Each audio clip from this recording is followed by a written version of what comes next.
Imagine the power to shape history, deciding the destiny of nations and continents, and influencing the global economy. All that immense power belongs to just one family. They own some of Europe's biggest and most diverse corporations, spread across different industries and markets. This family rules over the banking and finance sector, controlling the wealth and prosperity of millions. They have played a significant role in shaping Europe through crucial and dramatic events. They are a secretive, mysterious, and intriguing family. Some fear them, others respect them, and many envy them. Their words and actions can either save a country from ruin or push it into crisis. There will never be another family quite like them. This is the story of the Wallenberg family. The Wallenberg's family story begins in the 17th century when a simple farmer named Per Hansen married Kirsten Jakobsdotter Schutt in a small town near Linköping. Their sons changed their names to Hertzman and Wahlberg, and their kids became famous in different areas of society. One of them was Marcus Wallenberg, who was a church leader, a smart guy who knew a lot about ancient languages, and a translator of Greek stories. He had 3 sons, Marcus Hilarion, Jacob Agathon, and Andre Oskar. One of the most awesome Wallenbergs was Andre Oskar Wallenberg. Andre Oskar Wallenberg was born in 1816. Andre Oskar loved the sea and wanted to be a sailor. He went to school in Linköping and then became a sea cadet in 1832. He sailed across the Atlantic and the Mediterranean on different ships and learned a lot about the world. He became a lieutenant in the Swedish Navy in 1837 and then joined an expedition to North America in 1841. But he left the expedition in Portugal and stayed for a year in Spain and France, where he studied law. He came back to Sweden in 1842 and became a captain of the first Swedish propeller boat, Linköping, in 1846. He also served in the Danish Navy in 1849 during a war with Germany. But Andre Oskar was not just a sailor. He was also a banker, an industrialist, a newspaper tycoon, a politician, and a philanthropist. He saw that there was a big problem with banking in Europe. There was a financial crisis that caused many banks to fail and many people to lose their money and their jobs. The economy was in chaos and people were suffering from hunger, disease, and violence. Andre Oskar wanted to change that. He realized that there had to be a better way to do banking. He saw an opportunity to create a modern bank that would provide loans to fuel the growing economy. He had a vision of a bank that would be responsible, transparent, and efficient. A bank that would serve the public interest and foster innovation and progress. He returned to Sweden with his brilliant idea, where he found a very different situation. Sweden was undergoing a period of industrialization, where new technologies and inventions were transforming the country. Railways, factories, and trade were booming, creating new markets and opportunities. It was the best possible time to be lending out money in Sweden during industrialization. But most importantly, can you believe that Swedish banks at the time didn't take the money people deposited into their savings accounts to lend out to other companies? They were missing out on a golden opportunity during the boom of Sweden's industrialization. Andre Oskar Wallenberg saw this gap in the market and decided to fill it. In 1856, he founded the Stockholm and Skilda Bank, SEB, which revolutionized banking in Sweden. He offered attractive interest rates on savings accounts and encouraged ordinary citizens to deposit their money. He then used their money to lend to various industries, such as railways, factories, and trade. He also invested in new technologies and innovations, such as telegraphy and steamships. SEB became one of Europe's most significant financial institutions, rapidly gaining influence and prestige. Andre Oskar Wallenberg became one of Sweden's most prominent bankers and businessmen, as well as a respected politician and philanthropist. He passed on his legacy to his son, Knut Agathon Wallenberg, who took over SEB in 1886. He made it even bigger and better. He made more money by working with other countries, especially France. He also helped Sweden stay out of trouble during World War I.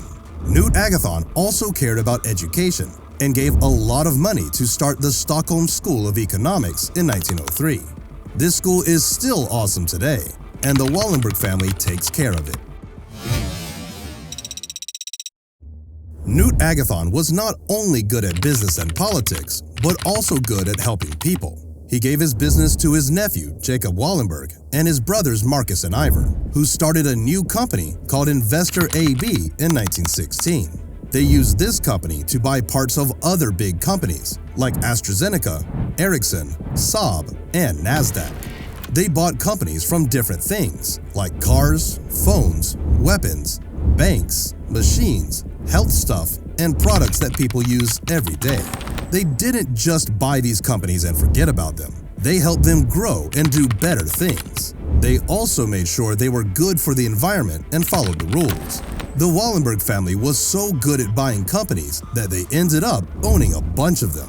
By the 1970s, they had almost half of the workers and the money in Sweden.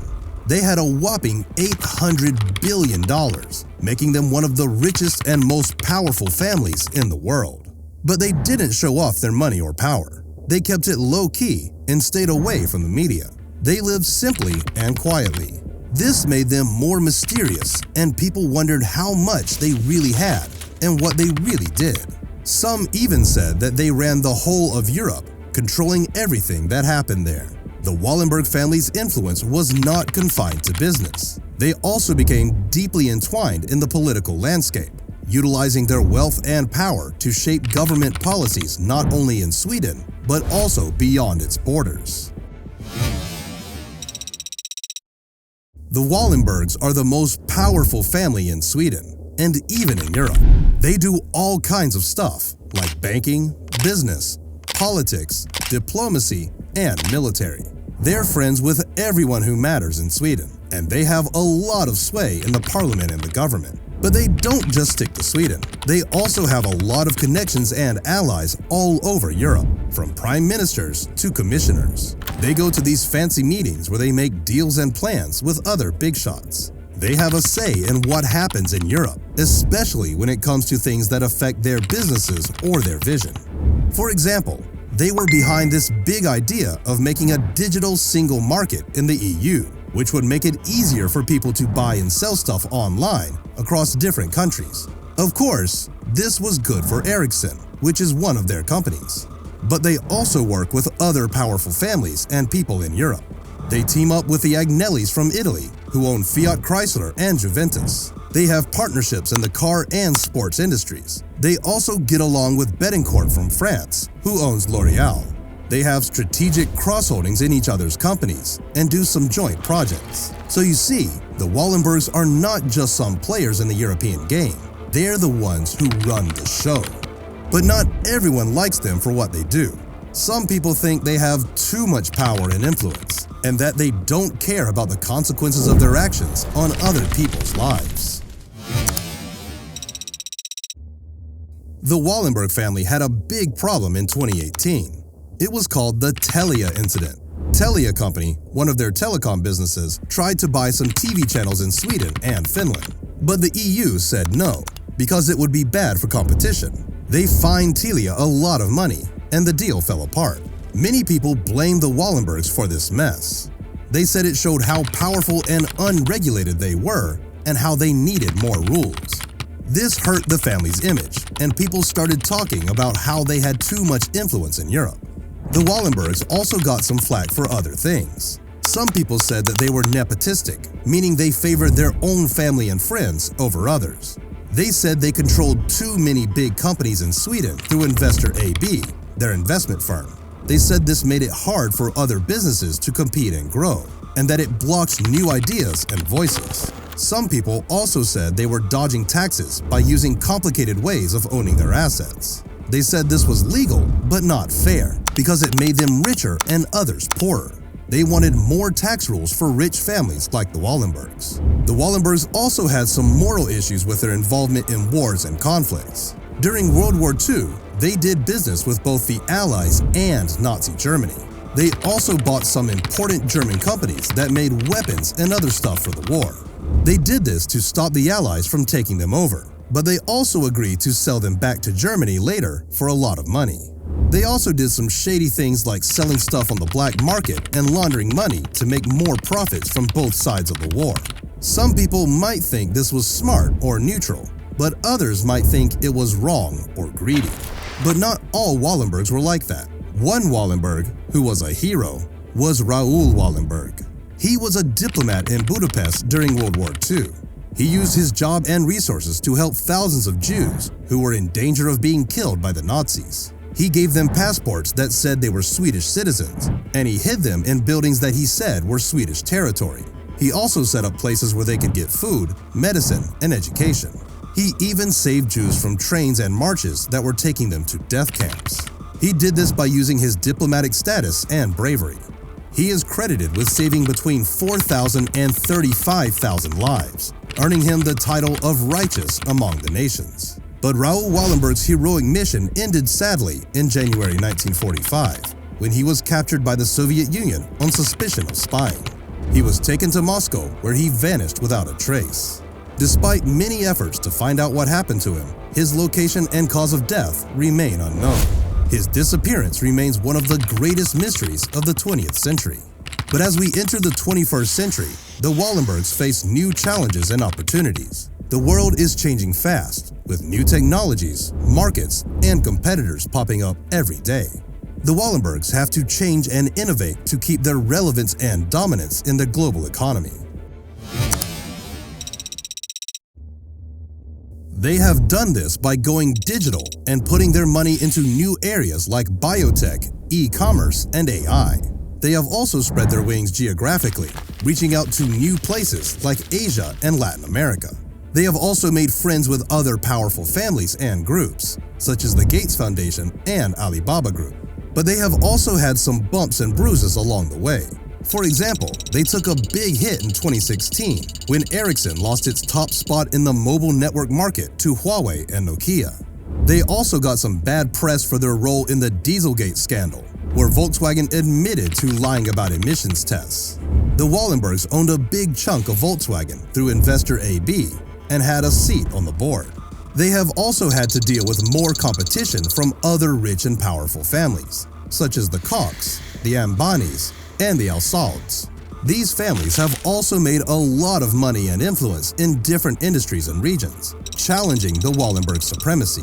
The Wallenbergs have also had some challenges with their own family. As their family grows bigger and more diverse with each generation, they have had to deal with things like who will take over, how to share the wealth, and how to stick together. They have also had to deal with personal tragedies and scandals that have hurt their image or threatened their unity. For instance, in 2015, Peter Wallenberg Jr., one of the senior members of the family and a former chairman of Investor AB, died at the age of 88 after a long illness. His death left a gap in the family's leadership and raised questions about who would take his place. The Wallenbergs have also had to deal with the curse of the third generation, which says that most wealthy families lose their fortunes by the third generation due to lack of ambition, competence, or cohesion among the heirs. The Wallenbergs have tried to avoid this fate by adopting a systematic and rigorous approach to wealth management and succession planning. They have set up family-run foundations, where most of their wealth is kept and managed by various family members. They have also imposed strict rules and requirements for their heirs, such as getting practical experience, working with the family businesses, and proving their abilities before getting to leadership positions. They have also fostered a strong sense of family identity and values, emphasizing their responsibility to society and their legacy. They have also engaged in regular family meetings and get-togethers to keep communication and harmony among the family members. The Wallenbergs have successfully managed to keep their wealth and influence for over 6 generations, beating the odds and breaking the curse. But will they be able to keep it up in the future? Will they be able to overcome their challenges and grab their opportunities? And will they be able to keep their influence and legacy? Only time will tell. If you like powerful figures, then I recommend you watch this video. As powerful as the Wallenbergs are, they're no match for this man. Thanks for watching, and see you soon for a new episode.